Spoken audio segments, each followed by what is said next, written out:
So why does nobody trust us? And what can we do about it? That's what we're answering today on Backlight.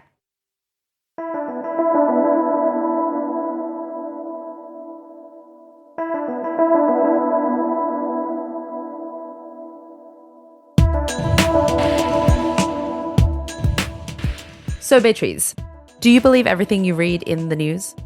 The news. Okay, so like most of us, I do have my trusted sources, which will come from like different papers and different podcasts that I really like and that I respect.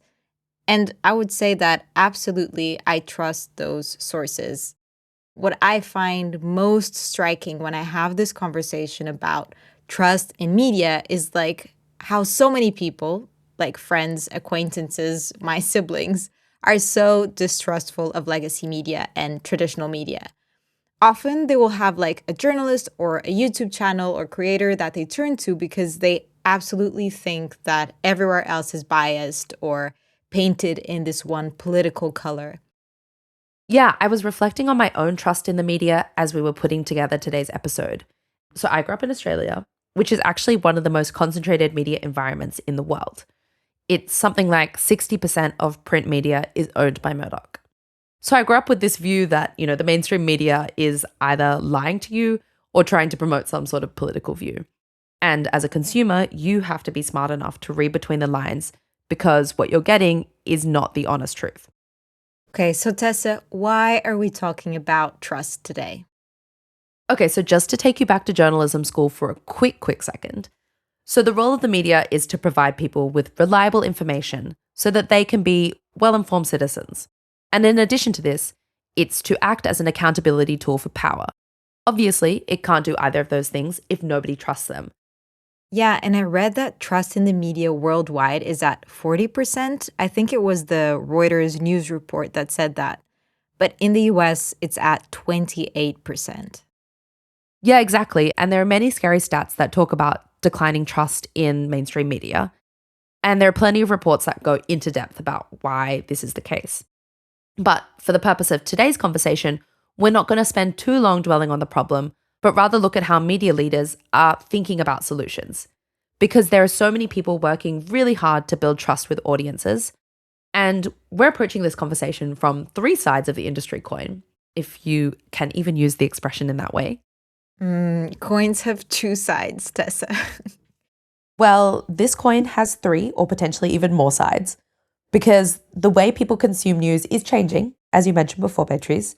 So people are increasingly turning to independent journalists that may act as content creators or even alternative news media sources like nonprofit outlets. So we wanted to bring those perspectives into the conversation too, as well as obviously talk about trust from a mainstream media perspective. So first up, we have Ed. My name is Edmund Lee, but I go by Ed. I've been a journalist for over 20 years. For the last 8 years, I was a reporter, an editor, and manager at the New York Times. The most recent role I had there was as the trust editor. And Isaac. My name's Isaac Saul. I'm a politics journalist, and I'm the founder of a media organization called Tangle News. We cover one big story from U.S. politics every day. We're trying to bring people from across the political spectrum under one roof for a news product that has a lot of viewpoint diversity. And Joi. So my name is Joi Lee. I'm a journalist and documentary filmmaker, and I've been working as a journalist and producer for the last 10 years, covering issues ranging from migration and environmental and climate change. And so this is actually my first time in my career working independently from a larger kind of newsroom or team. And Joi is going to speak with us in the context of her latest reporting covering ICE operations in Minneapolis. Okay, super exciting. And just to flag for our listeners, this conversation is a little bit US-centric. All three of our guests are from the US, which makes the comparison between how they work a little bit easier. We do acknowledge that trust looks very different in every country, but the issues they speak to relate to a lot of different contexts. Yes, and before we start, if you're enjoying this podcast, can you please make sure to leave us a rating or to send the podcast to your friend, or even share it on social media. It really helps others to find the podcast. Just trust us, please.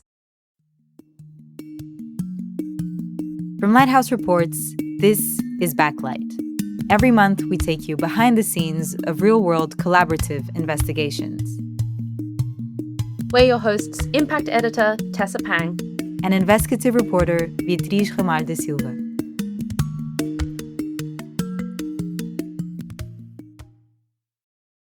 Okay, so to start off with, we wanted to know what it looks like to rebuild trust from a mainstream media perspective. And this conversation is particularly interesting because when you look at who people say when they talk about distrust in the media, it's often national news organizations they're speaking about. So clearly they have the most work to do here to build back trust. We spoke to Ed about his work leading the New York Times Trust team and how it all came about.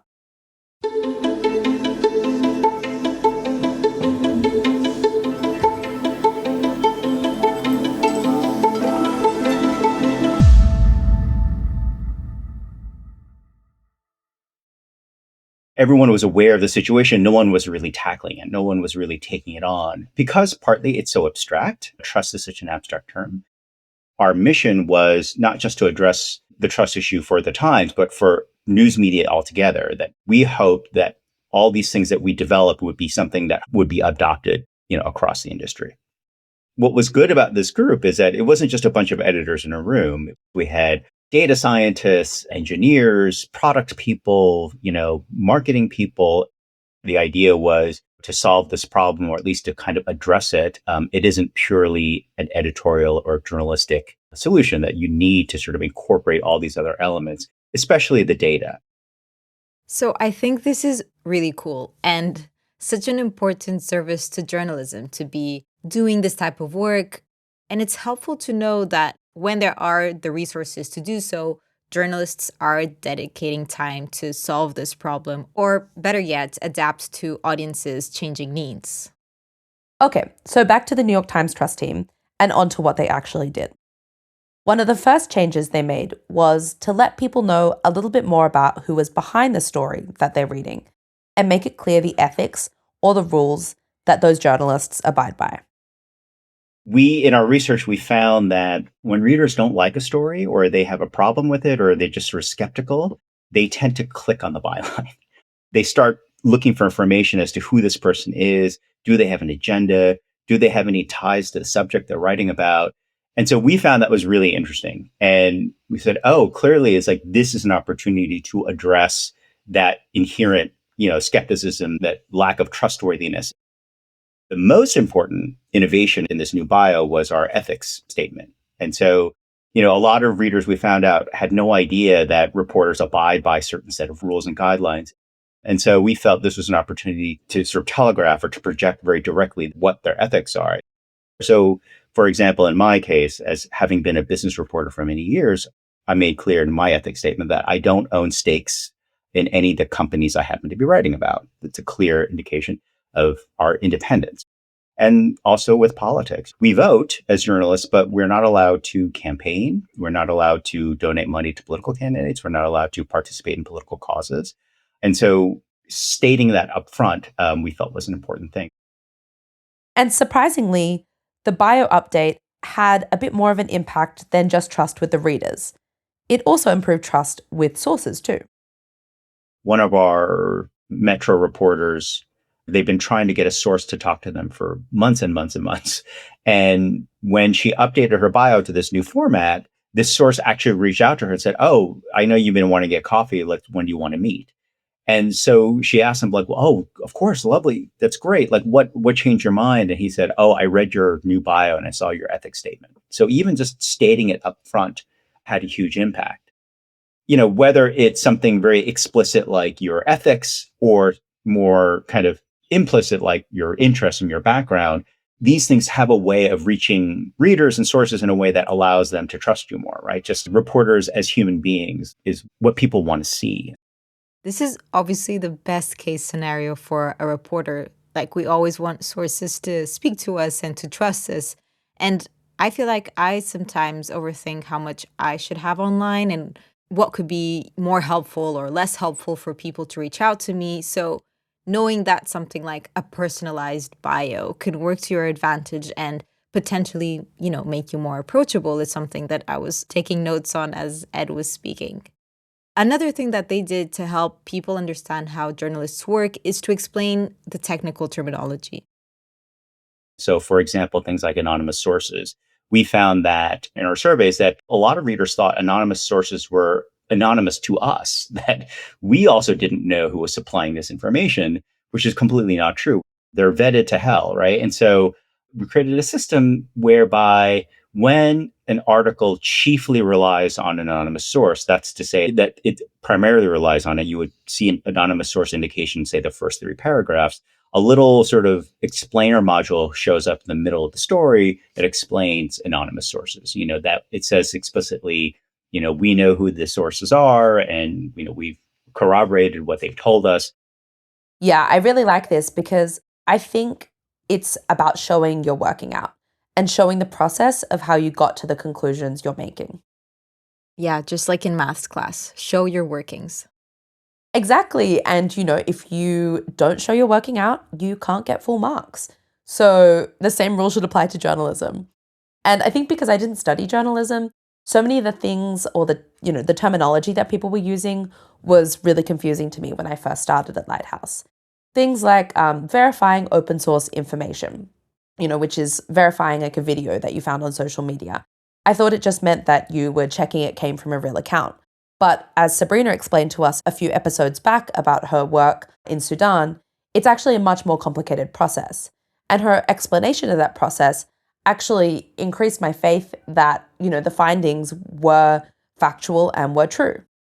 Yeah, that makes so much sense. Even when we are speaking to sources, people often don't know what is the difference between an off-record conversation or being quoted as an anonymous source, so it makes total sense that a reader would not understand that either. I like this because it also makes our whole job as journalists feel a little less mysterious in a good way. If people understand how we do things, they will trust us more, hopefully. Stories should be longer. And the reason for that is, I think the internet has made everyday readers like armchair experts. They'll read a Wikipedia page on, I don't know, Israel, Palestine, and decide they're expert on Middle East policy, right? And that's unfortunate, right? Because you're not, right? But you think you are just because of the nature of the internet. There's so much information out there. And whether it's Fox News or the New York Times, Fox News is written with a really specific or broadcast with a really specific and clear point of view. The New York Times is not, but they both sort of lack that kind of rabbit hole depth, so to speak, right? And what's weird about that is without that kind of deep, detailed, in-depth thing, readers tend to think this story is just a gloss. They think it's not fully there, right? So it's harder for them to trust. They're like, I didn't have enough information here. So I actually think it makes more sense for reporters to offer even more information.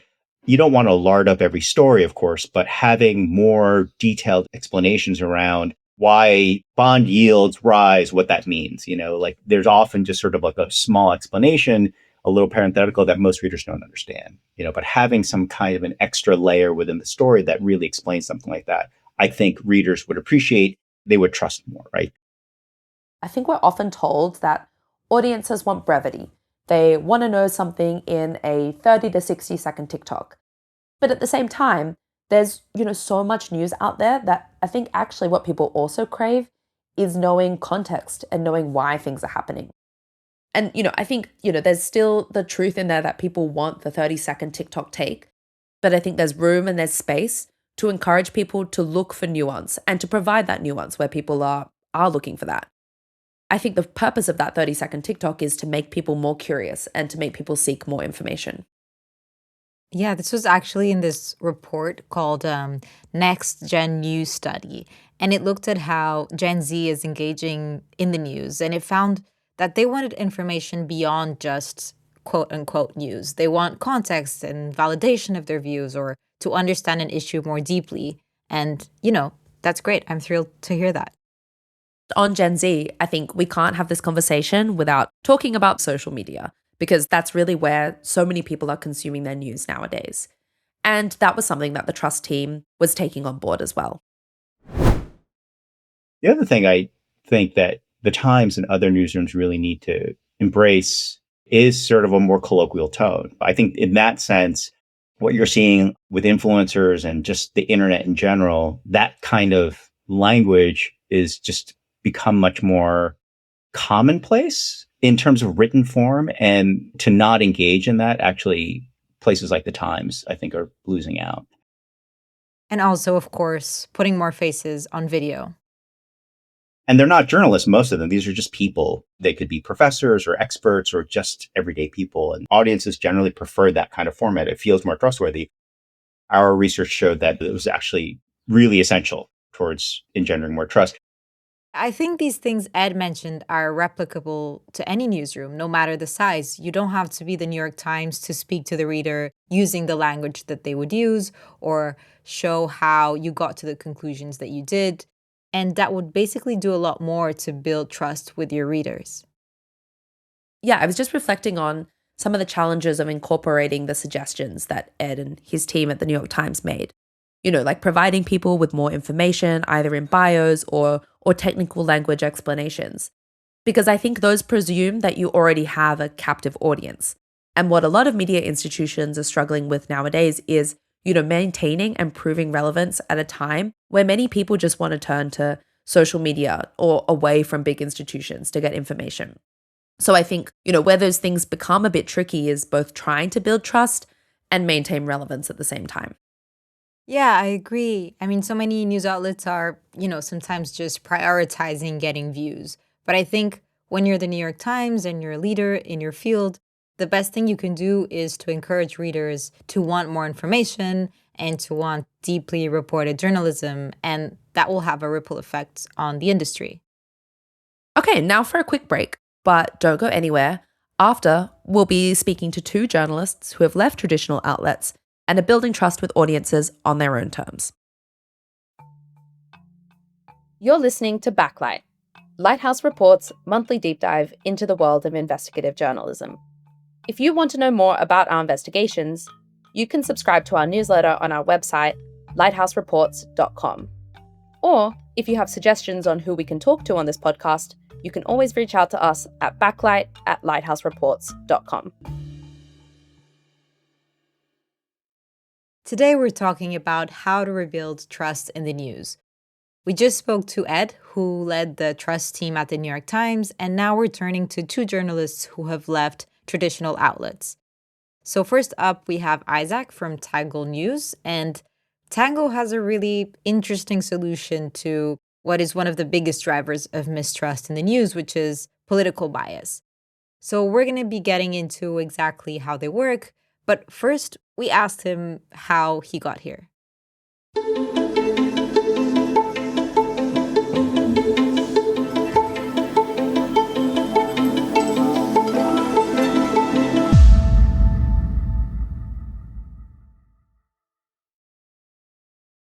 It's a really good question. I think some of it is the fault of media organizations.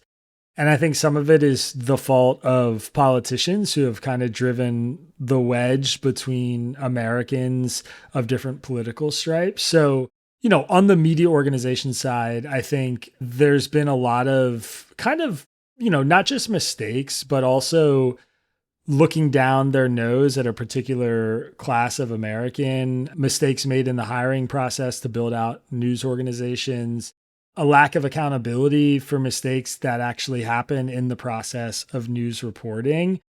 We could probably spend hours talking about any individual aspect, but broadly speaking, I think the media for a long time had people working in it who on net were left of center politically. So many conservatives in our country didn't feel represented by the news that they were consuming. And then this, coupled with the algorithmic fragmentation from social media, meant that people were only getting viewpoints that kind of confirmed their own ideas. So here's what Tangle's fix to this was.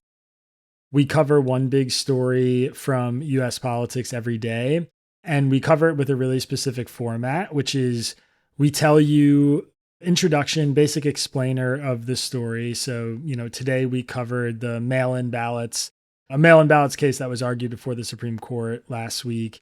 We explained the contours of the case, how it originated, who's involved in arguing for what. And then we'll share the best arguments we can find on that topic from across the political spectrum. And we put it to you in terms of what the left is saying and what the right is saying, but we show a wide spectrum of views from the left and the right. And then we kind of sum all of this up with an originally written analysis from somebody on our team called the My Take section, where a writer we have on staff will offer their own personal view, clearly labeled as opinion, on that topic. And it's kind of a way to just get a really holistic view of these big debates that are dominating US politics. So, in any given issue, you'll see 7 different opinions on the one story that we're covering. And essential to that was hiring people with diverging viewpoints. I also think that we are offering genuine viewpoint diversity in the media ecosystem, which is increasingly rare. I mean, we have people on staff who have very different politics. We argue and wrestle a lot with each other. And I think Americans are honestly hungry for that. I don't think everybody just wants to be fed stuff that affirms their priors. And I don't think, more than anything, I don't think Americans want to be rubes. Nobody wants to feel like they're being lied to or they're told half the story or they're not intellectually qualified enough to hold multiple ideas at once. Like, that is a bad feeling that nobody wants. So we talk to our readers in a way that meets them there. We're not shy about showing them views they might not like. And we're express about our intent to get them out of their social media bubbles and their algorithmic bubbles and bring them into worlds that they may not otherwise get exposed to. Yeah, and I just want to caveat here that, clearly a lot of these problems are bigger than just the news. Like Isaac's talking about social media bubbles and increasing political polarization. Like, these are not trust issues necessarily caused by the news, but they are the environment in which they operate. Tangle's philosophy to fight this is to be human. And for Tangle, being human also means admitting your mistakes. We do a very simple thing in our newsletter where we explain what happened in our editorial process that produced the error. So our audience knows, like, we recognize how this happened and we're going to fix it. And if we don't know how it happened, we'll actually say that too. I think like these basic acts of transparency can be really helpful. I also think there's just more and more of a thirst for people to respond to their audience, not as institutions, but as human beings, as people. I think a lot of Americans, especially consuming the news, they just want to be talked to like they're human beings, and they don't want corporate legalese and carefully worded statements. They want to hear human responses to their concerns. They want to hear human responses to their questions. That's the kind of thing that I think makes people feel like they're not just being heard, but not being talked down to, not being lied to, not having things concealed from them. Yeah, I think Tangle's a really great example of building an organization from the central thesis that people should have access to multiple viewpoints and fighting for people's trust by allowing them to see that wide range of opinions. But what does this look like when you're going at it alone and you're not building your own newsroom? In the last year or so, we've seen so many journalists leave traditional newsrooms, either by choice or forced because of mass layoffs. And in some cases, this poses a unique opportunity for independent journalists to build their own channels and platforms and have direct contact with audiences. And in so many cases, they're having a lot of success. And so we spoke to Joi about why she thinks so many people are now turning to independent journalists.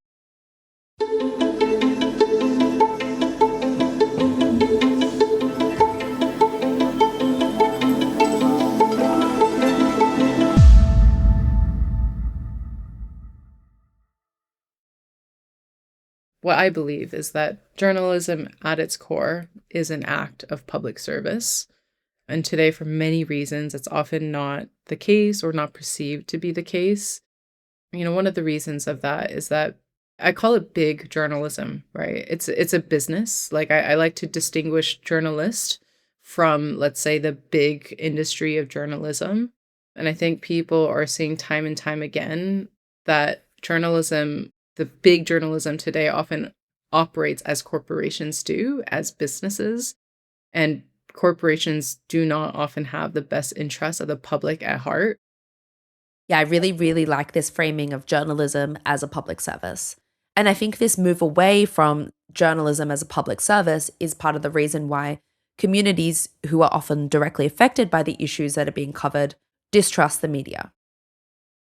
And like I mentioned before, I think when there's a feeling of deep injustice happening amongst the community, and that injustice is connected to, let's say, like a big powerful force working against a community, the people are asking the questions of who is best in representing our interests. And I think we've seen many examples where traditional big news organizations have not acted in the best interests of communities. And even if we think about the current political time that we live in, when we think about the issues that we're grappling with worldwide, if we see what's been happening, of Israel in Gaza over the last few years and how the news has been documenting and covering that, I think there's a lot of questions where people feel that the news organizations are both not representing the best interests, but also don't reflect the same values that they have. So I think if we can reshift the industry to be more sustainable, one of the things I would say in building trust, like with journalists and the communities that they serve or the audiences that read their work, I think it really has a lot to do with dignity and empathy. I've seen so many journalists cauterize themselves because that they believe to be good journalists is to be an objective one or to be a neutral one. But often I think that is a disservice not only to the communities that you're working with, but also to yourself. So journalists, instead of seeing communities or people as subjects, just seeing them as humans and relating to them as humans, not being afraid of the kind of emotional messiness that comes from that, I think actually in a way that is at the core engine of some of the best journalism I've ever seen. Yeah, and this is the ethos that Joi really embodied when she was covering ICE operations in Minnesota. We spoke to her about her work and the differences she noticed between the way independent journalists operated and journalists from more traditional organizations worked. It was so interesting to be in Minneapolis because I was really confronted with this question of how fractured and how quickly and rapidly the news kind of ecosystem was changing. On the one hand, you had the kind of very similar system that I was very familiar with, which is news agencies and news organizations sending reporters from all over the country to come into Minneapolis and document what was happening. But you also had content creators that were coming from all over the country as well to be present during the height of what was happening in Minneapolis. But you also actually had in Minneapolis already a very strong and vibrant local community of both journalists and content creators. And it was a really fascinating mix to see, like in these kind of intensity of clashes with ICE agents versus, Minneapolis residents. You would have content creators live streaming, rubbing shoulders side by side with, let's say, a Reuters or AP cameraman or reporting crew. With more of the independent content creators, there was a lot more of, wiggle room, flexibility, a lot more boldness in stating opinions, being very clear on what their stance was. Whereas, of course, with the kind of more traditional news reporters, is very much being present as an act of documentation and as an act of witness. She ends on an interesting point here, which is that a lot of independent creators are more freely stating their opinions, and this works really counterintuitively to the news, which is often thought to be, more impartial and might put the onus on the audience to make up their own mind. Yeah, and we're seeing so many independent journalists really make their own names from taking strong political stances. Someone that comes to mind is Owen Jones in the UK. He takes really strong stances about the UK's inaction over Palestine, And he's a really controversial figure because of this. I think it even led to him being kicked out of the UK's Labour conference. I mean, especially about Palestine, I think so many people really feel that the mainstream media has failed them there. And in this space is where independent creators who aren't afraid to call out what they see as genocide rise up. So Joi was saying it's a very similar situation with ICE in Minneapolis. And I think when people are confronting these like moral crises, but also feeling of deep injustice, they're very hyper aware of, who is representing their best interest or not. So I feel like in terms of like, let's say covering Minneapolis, content creators who had a lot more edge in being very vocal about their objectives, I think it was a lot easier for people who were watching their content to understand where they stand on the issue and therefore whether or not they were on their side.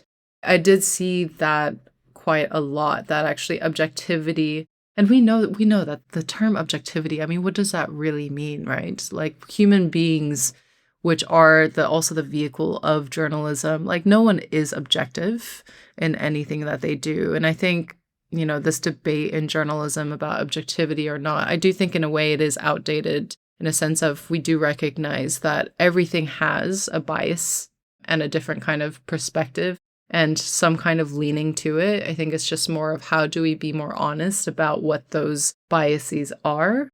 So yeah, I mean, I don't think objectivity, unfortunately, is essential in building trust. I think being clear with what your subjectivities and stances are is more essential to that.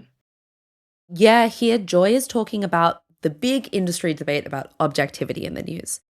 And I think it's worth discussing because I think it speaks to the disconnect between the goal of a lot of mainstream media organizations, which is to act as this, fly on the wall, this independent observer, versus what a lot of readers want, which is for the mainstream media to provide clarity to them, to hold truth to power, and to be human. I also liked how they're doing this at Tangle.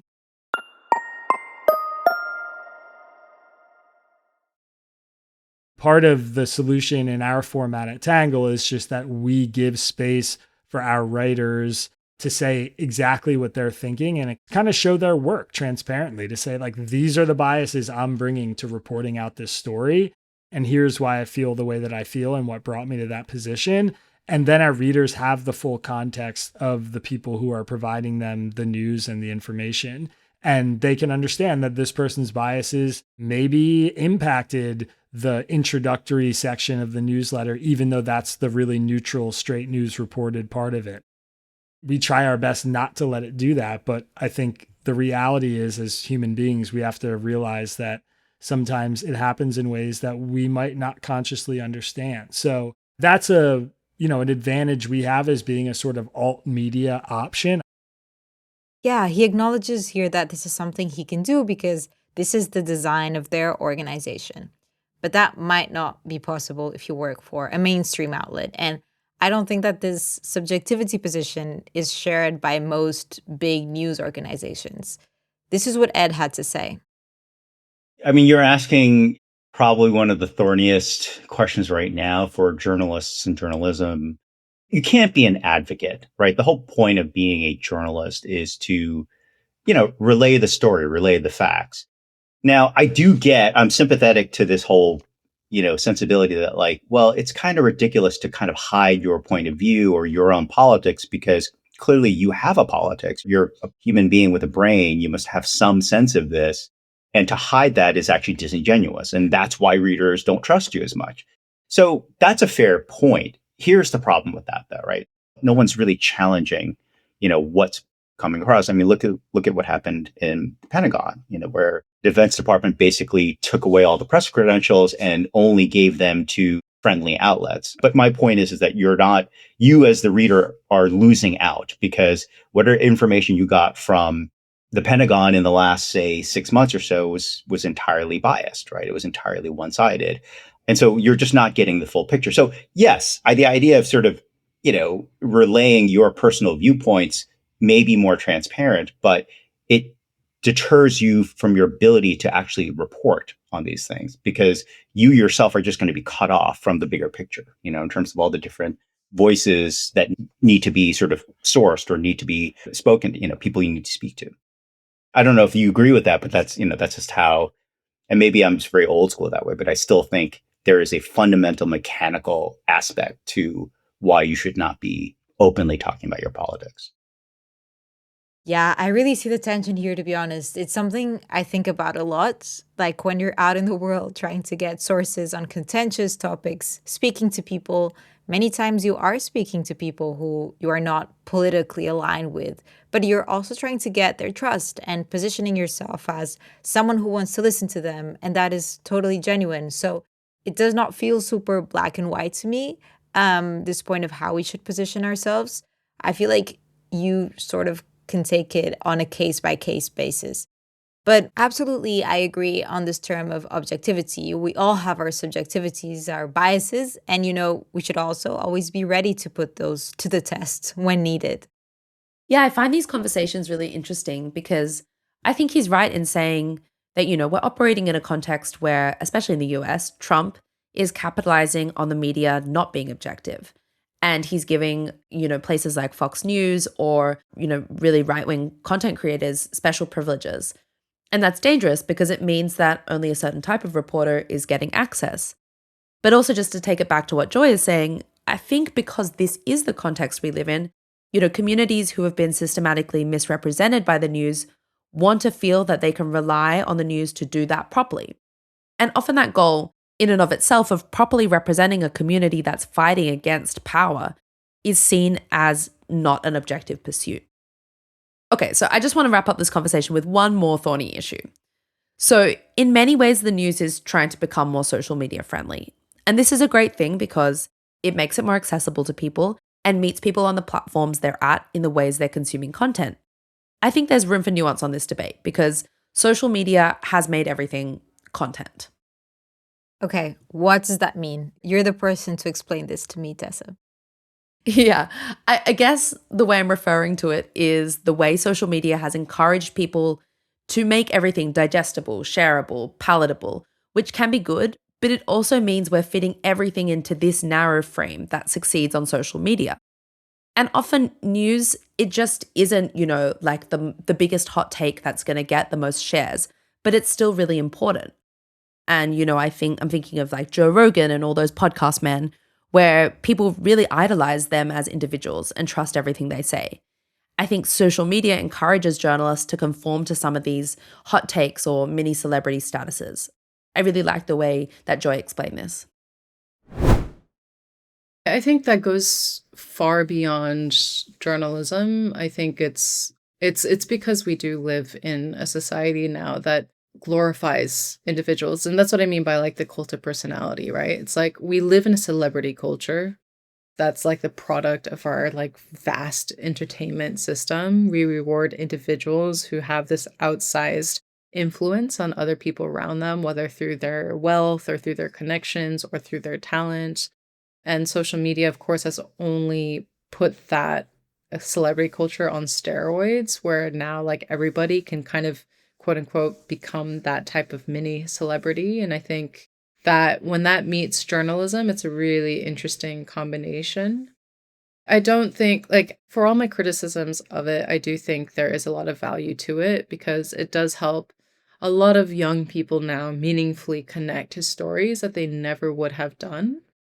But I just think that then in that case, we do as an industry need to be a lot more diligent, I guess, about, I don't know if the right word is training or educating, but how do we protect everyone and being able to kind of responsibly share, regurgitate, as well as, consume and watch news so that we know that we're trained to understand what biases we're seeing. We tend to think of things as binary. It's like we have independent journalists versus, like the larger news industry. I just hope that we can find a more symbiotic relationship also within the industry space. I would hope that independent journalists also find that there's a stronger ecosystem of support that is also developed to support independent journalists and also for them to be more embedded in the larger news ecosystem and vice versa. I think that's a good note to end on. There's space for every type of journalism, and journalism itself can push against some of the worrying trends from algorithms and social media.